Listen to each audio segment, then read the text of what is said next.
blood dust, and raw survival. Sometimes the most legendary films are forged in the fires of a failing production. Tombstone never had an easy ride. It was a train wreck of collapsing deals, stubborn studios, and massive egos. These disasters nearly buried the project, yet it rose from the ashes to become the ultimate Western masterpiece. What happened when the cameras stopped rolling was even more dangerous than the action on screen.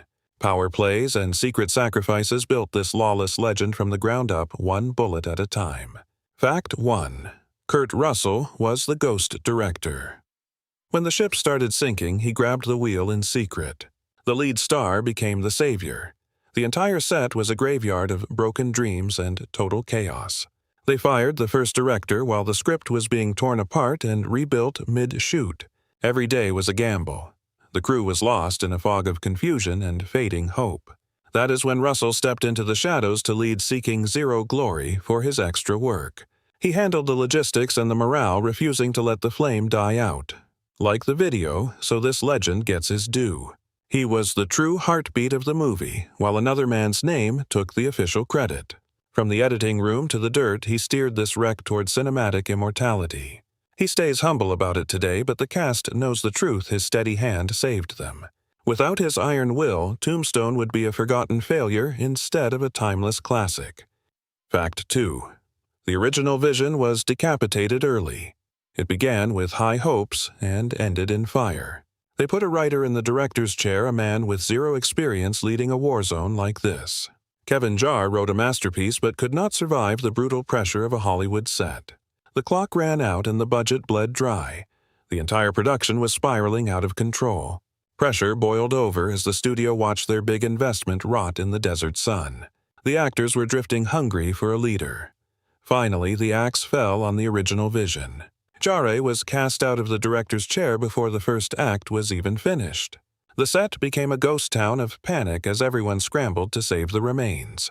This vacuum birthed a new leadership. Fact 3. Kevin Costner tried to kill this movie. A shadow war was raging in Hollywood that the fans never saw coming.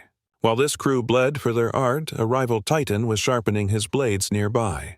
Costner was building his own monument to Wyatt Earp, and he wanted no competition. With massive backing, he tried to choke the life out of this underdog project. Comment if you think Costner was out of line. He allegedly blackballed the film, trying to keep it away from every major distributor in town. He wanted the crown for himself, but this production refused to stay buried in the sand. Scrappy rebels and private money kept the dream breathing against all odds. Ironically, Costner's epic bombed while this low-budget underdog found eternal fame. Tombstone became a cult phenomenon, defying every dirty trick the industry played against it. Fact 4. The script was a pariah. No one in Hollywood wanted to touch this story. The suits weren't looking for a Western that broke the rules and challenged the audience. Jarre's words were too deep and too historical for the simple-minded moneymen. Every major door slammed shut. They called the story too long and much too grim. They said the genre was dead. They said the modern audience would never care. The experts predicted a total box office disaster. Jarre simply refused to listen to them. He fought for every single page, refusing to let his vision be silenced by fear. Eventually, some gamblers bet on him when the Titans wouldn't. It changed everything. Subscribe if you love a good underdog story. It shattered every expectation. Fact 5. Willem Dafoe almost wore the badge as Doc. One casting choice can change history. This movie almost looked like a very different beast. Before Kilmer gave us his iconic performance, another shadow loomed over the legendary role. Dafoe's unique intensity was nearly the spark that lit this cinematic powder keg. His raw talent was undeniable, a true chameleon. Yet a string of provocative choices left the big. Suits sweating. They feared his shadow would eclipse the film, inviting the kind of heat they couldn't handle. With the budget already bleeding, the gamble seemed fatal. So, in a cold final move, they pulled the plug on Dafoe. That dream died right there. Now, Dafoe is a titan, but could you really picture anyone else as the Doc? Val Kilmer didn't just play him, he became the soul of the West, a cocktail of lethal grace and haunting decay that still lingers. Number 6. That legendary phrase, pure accident. You see, cinema's greatest moments often hide in the mistakes. On this set, a single breath of dialogue changed everything, carving its way into history. "I'm your Huckleberry." Those 4 words define the film. Hit that like button if you still get chills hearing it. It was on the page, but Kilmer breathed fire into the ink, giving it that honey-thick, lethal drawl. That hushed, ghostly delivery transformed basic prose into pure lightning. It felt so raw, so unscripted that it stunned everyone standing in that dust. From the co-stars to the guys holding the lights, they all felt the air change instantly. Kilmer wasn't following a handbook here. He simply dove headfirst into the darkness of Doc's spirit. It looked easy, but it was a masterclass in calculated chaos. A tiny scripted beat became the pulse of the entire movie, echoing through the decades. It's truly timeless. Number 7. Kilmer never left the ghost behind. True obsession doesn't stop when the director yells, "Cut!" He pushed himself to the edge of sanity. For months, the human being disappeared, and only the legend remained. He breathed the tuberculosis. He wore the dying man's sorrow like a second skin. Even in the shadows, his voice stayed cracked. His eyes vacant. He became a ghost on set, a silent specter who refused to join the living. He was courting death itself to find the truth. That heavy, somber energy infected everyone. Nearby, no laughs at lunch, no small talk, just the crushing weight of a man's final days. It was haunting to watch. Comment below if you think that kind of dedication is genius or just plain madness. That grit gave the role a soul no script could provide. His peers were spooked, unable to find the man behind the mask. Finally, that chilling realism became the film's crown jewel. It shows the price of cinematic perfection. Number 8, the day Michael Biehn almost broke. When the desert sun meets a heavy, black wool coat, things get lethal. The Arizona heat isn't a prop, it's a silent killer. During that final tense standoff, the stakes weren't just for the cameras, they were life and death. Biehn was roasting alive in that period-accurate gear, a human furnace under the midday sun. The hours bled into one another, a blur of dust and fire. By the time they reached the duel, his body was screaming for mercy. He was running on fumes, his vision swimming, yet he refused to blink. That shaky, 1,000-yard stare. That wasn't talent. That was a man fighting to stay upright. That raw vulnerability made the duel iconic. It's the kind of truth you can't rehearse. Biehn still remembers it as the most punishing day of his long career. Number 9. The leading man on the chopping block. Even legends like Kurt Russell aren't untouchable. In the cutthroat world of Hollywood, even the star is just a number. The suits doubted his pull. They weren't sure if Russell could sell the tickets needed to keep the lights on. He was hungry for Wyatt, but the higher-ups wanted a bigger name, someone they thought was a safer bet for the bottom line. The vultures were circling even after he signed. Subscribe if you think Kurt was the Hinad. Perfect choice. They picked apart his look, his voice, even his iconic facial hair. The plan was simple. If he didn't dazzle them immediately, he was gone. Pure pressure. They whispered that Russell's quiet grit was a mistake, a gamble that wouldn't sell the hero Hollywood demanded. But Kurt didn't budge. He wanted Wyatt raw and real, not some polished caricature of a legend. He stood his ground, pouring everything into a performance that silenced every doubt in the room. That restraint gave Wyatt a soul. The man they almost fired became the heartbeat of the film. Number 10, locals wanted it dead. Like the video if you love classic westerns. Bringing a violent past back to life didn't sit well with the folks actually living in Arizona. When cameras rolled into Tombstone, the reception was ice cold. To some, Hollywood was just a trespassing circus. Historians and curators went on the attack, calling the script a lie and the tone pure melodrama. They hated how the movie chased gunfights while burying the messy human truth of the town's history. Angry letters flooded the set demanding the production pack up and leave forever. The tension turned toxic. Scenes were moved and officials fought to lock gates of historic landmarks. The directors pushed forward, but they were walking through a minefield of local resentment. That town existed before the lights, and they weren't letting Hollywood rewrite their ancestors' graves. Number 11, Sam Elliott almost vanished. If you love that voice, comment "Legend" below. The chaos behind the scenes nearly drove away their most iconic star. The script changed hourly. As pages were shredded and rewritten, the story started losing its way, and Elliott saw the cracks. He signed on for the moral weight, for those quiet moments that make a Western truly timeless. But Virgil Earp was being gutted. The depth was fading, replaced by hollow action that left Sam cold. He watched his best scenes disappear, those human flashes that made Virgil more than just a name. Elliott feared they were turning a leader into a ghost, just another face in a generic shootout. He wouldn't play a cardboard cutout. Frustration boiled over until he was ready to just walk away. At the brink, a secret meeting changed everything. He laid his cards on the table for producers. They listened and restored Virgil's dignity, saving the film's moral compass and keeping their star. His choice to stay anchored the movie, providing a stillness that held the explosive chaos together. In that final cut, Sam's heavy authority became the ground everyone else walked on during the storm. Number 12, Dana Delaney, fought for her role. Comment if you think she was right. Getting cast wasn't a gift. It was a battle against the lazy tropes of Hollywood. They wanted a doll, someone pretty polished and safe for the hero to save at the end. But Dana saw fire where they saw paint. She knew Josephine was a force of nature. She wasn't just scenery. She was a woman with a pulse and a fierce, independent spirit. She didn't play nice. She played strong, radiating a dangerous, unmistakable self-assurance. That boldness cut through the noise. The filmmakers realized they'd found something they truly needed. By channeling the real woman's defiance, Delaney didn't just win a role, she won a legacy. She demanded to be an equal to the lawman, refusing to be just another piece of the set. Her vision forced the writers to step up, giving the character a heartbeat that felt authentic. She turned a simple romance into a powerhouse, proving that some women are born to lead. Number 13, that impossible gunfight actually happened. Truth is stranger than fiction, isn't it? Sometimes the history books are more cinematic than anything a writer could dream up.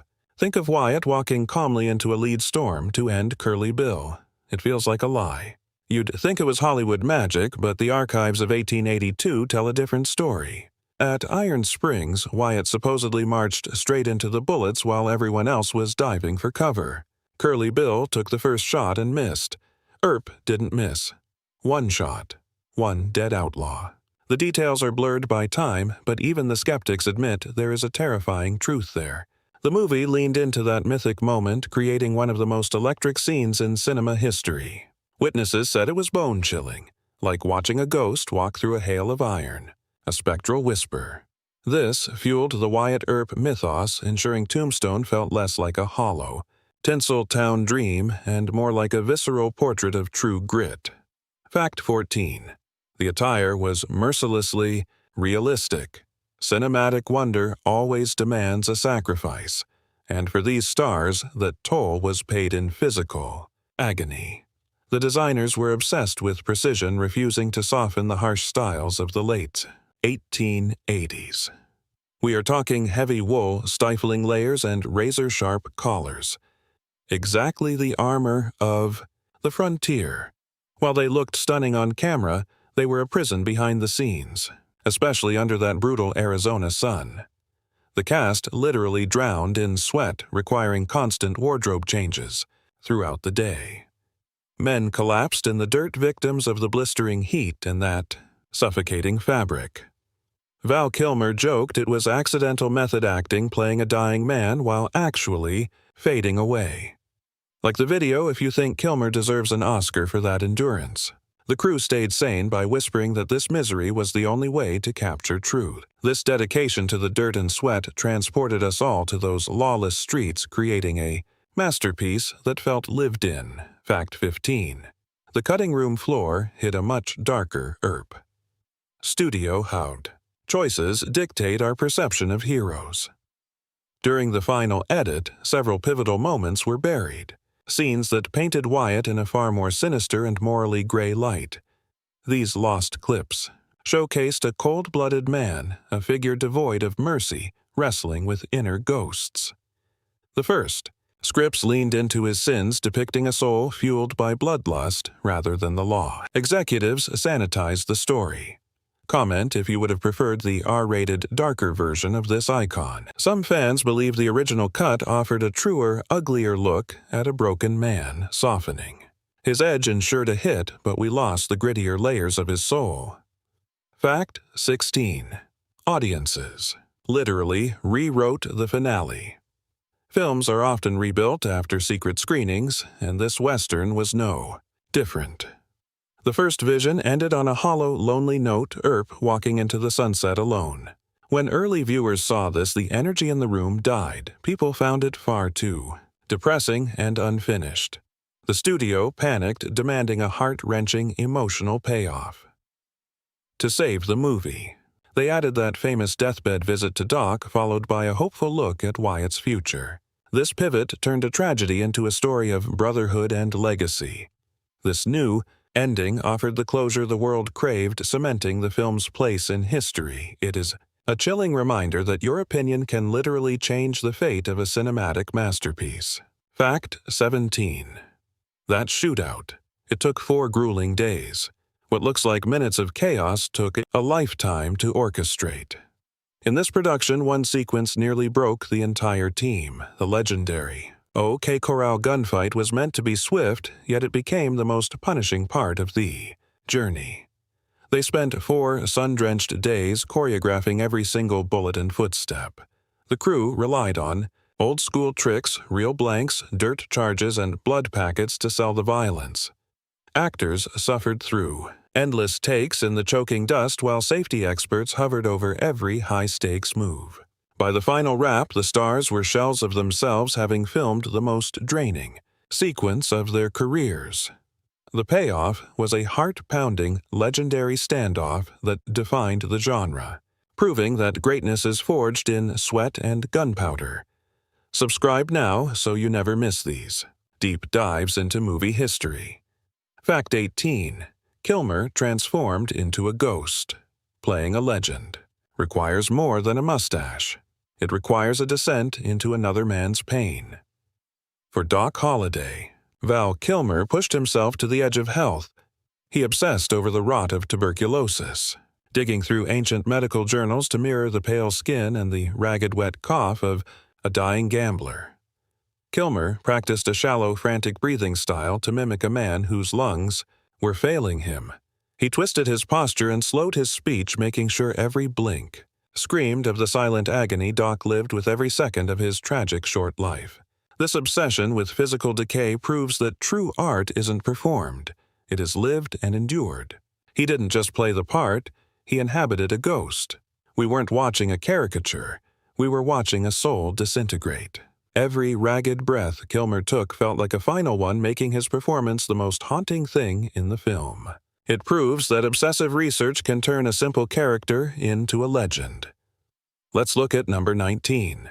The music was finished in 4 weeks. A great score is the soul of cinema, and this movie owes everything to its sound. What's truly wild is that this iconic sweeping soundtrack was born from pure high-pressure chaos. Bruce Broughton was the hero who stepped in when the original composer walked away at the 11th hour. With the clock ticking toward the premiere, Broughton had exactly 28 days to invent an entire musical world. Moving at a breakneck pace, he composed orchestral themes that captured the raw, violent energy of the frontier. Every single note had to be drafted, recorded, and polished in a tiny fraction of the usual time frame. Even with the frantic rush, the music became a masterpiece celebrated for its emotional depth and richness. Broughton showed the world that true genius doesn't need time. It just needs a deadline and a dream. Number 20. The cutting room was a literal disaster zone. Wrapping the shoot was only the beginning of the nightmare. Post-production became a desperate salvage operation as editors tried to find a coherent story in the rubble. They were staring at a mountain of disjointed footage filmed by different hands with completely clashing visions.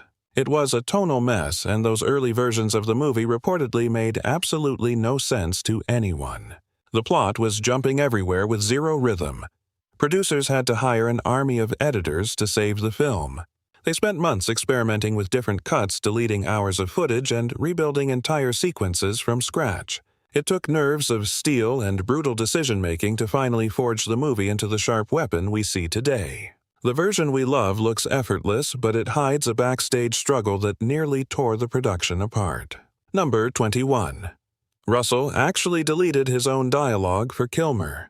Sometimes, greatness comes from knowing when to step back. It's a rare story of stars lifting each other up instead of fighting for the brightest spotlight. The leading man made a sacrifice that's almost unheard of. Kurt Russell saw that Val was doing something miraculous. That portrayal of Doc Holliday was lightning in a bottle. Instead of trying to dominate as the main hero, Russell personally went into the edit and started cutting his own scenes to give Val more room to breathe. His motivation was pure. He wanted the best possible movie, even if it meant he had fewer lines. He wanted the world to see Doc's wit and tragedy without any distractions. Comment if you want a friend like Kurt. That selfless move created a perfect balance, allowing both legends to exist without one eclipsing the other. It's a beautiful moment of Hollywood humility, and it's exactly why the film feels so incredibly grounded. Number 22. Bitter rivalries were poisoning the air. Behind the scenes, a massive corporate war was being waged. This tension went way beyond the set. While they were filming, a shadow was growing over the entire project. A competing movie about the same legend was being built by the industry giant Kevin Costner. The two sets became enemies overnight, with everyone comparing every actor and every line of the scripts. Rumors of heavy tension leaked out, with both camps fighting to be the only Wyatt Earp anyone remembered. Costner was aiming for a slow-burn historical epic, while this team wanted high-octane, gritty action. Gossip suggested Costner tried to use his massive power to stop this movie from ever reaching a theater. Like the video, so the underdog can finally win. It survived through sheer grit and independent support. While the big-budget rival struggled to connect, our film became a cult phenomenon fueled by pure energy. The iconic dialogue and the legendary characters fixed this movie in the hearts of fans for decades. Number 23. They bled for the history books.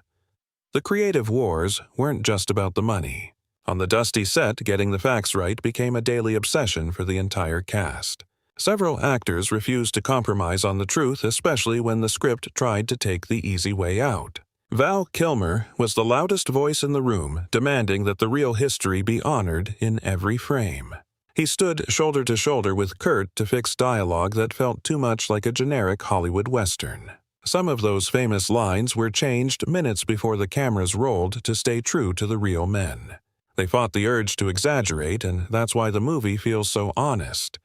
It's a debt we owe them. Tombstone actually won hearts by stitching cold, hard facts directly into its high-stakes drama, giving us pure adrenaline mixed with shocking truth. Fact 24. Doc's final breath was haunting. Life is a cruel writer, and for Doc Holliday, the final chapter was a twisted joke. After a lifetime of dodging bullets, the Reaper finally caught him far from the gun smoke, rotting away in a lonely Colorado hotel. Wasted by sickness, he stared at his bare feet and whispered, "That's funny," before the light left his eyes. In those days, men died, with their boots on, usually in a hail of lead. But Doc, he died tucked in unarmed. Those two words mocked the violence of his past with a quiet, final irony. Tombstone captured that hollow silence perfectly, giving his legend a tragic, beautiful heartbeat. It cemented him as the West's most haunted soul. Like the video, so he gets his due. Now, look closer at 25. The grit isn't just in the dirt, it's in the hair. The crew was obsessed with realism.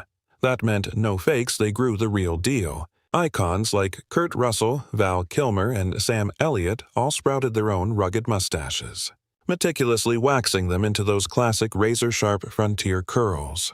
Glue on hair was strictly banned on this set, well, for almost every single actor.